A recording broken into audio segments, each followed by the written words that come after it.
আর কবে মানুষ হবো আর কবে মানুষই ছিলাম, যখন উত্তরার মাইলস্টোনে বিমান দুর্ঘটনায় মৃত্যুর মিছিল, তখনই কিছু দোকানি 1 লিটার পানির দাম 600 টাকা করে দিল।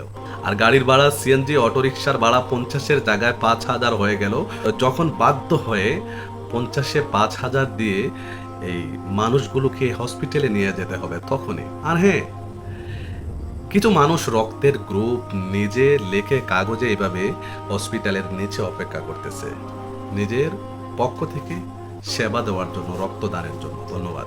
কিন্তু এই মুহূর্তে জাতীয় প্রশ্ন, এই জঙ্গি বিমানটা মাইলস্টোন উত্তরা এলাকায় কেন আসলো?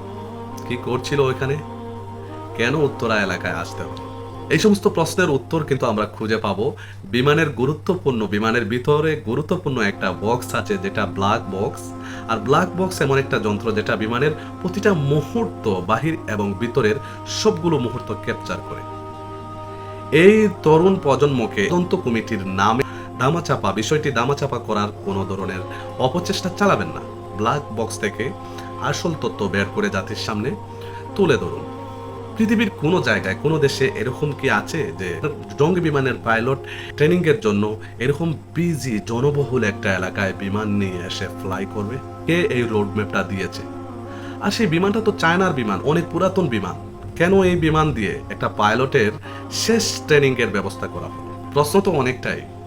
তবে রানা প্লাজার ট্র্যাজেডির মতো এটাকেও দামাচাপা করার ট্রাই করবেন না।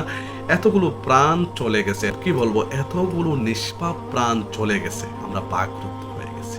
এর দায়ভার, সবগুলো দায়ভার বিমান বাহিনীকে নিতে হবে এবং অতি তাড়াতাড়ি সুষ্ঠু তদন্ত করে এদের পারিবারিক ক্ষতিপূরণ তো দেওয়া সম্ভবই না।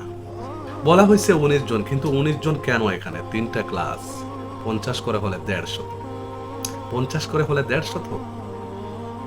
কেন এই প্রাণগুলো যাবে? বাংলাদেশে জন্মগ্রহণ করেছে এর জন্য? আমার মনে হয় এটাই, বাংলাদেশে জন্ম হয়েছে বিদায় অকাতরে প্রাণ দিতে হয়েছে, একটা পাইলটের বলে অথবা বিমান বাহিনীর বলে। আমরা চাই না এরকম আর কোনো দুর্ঘটনা বাংলাদেশে ঘটুক। পরিশেষে সবার আত্মার মাগফিরাত কামনা করছি এবং তাদের মা বাবাকে ধৈর্য ধারণ করার তৌফিক দান করুন। আমিন।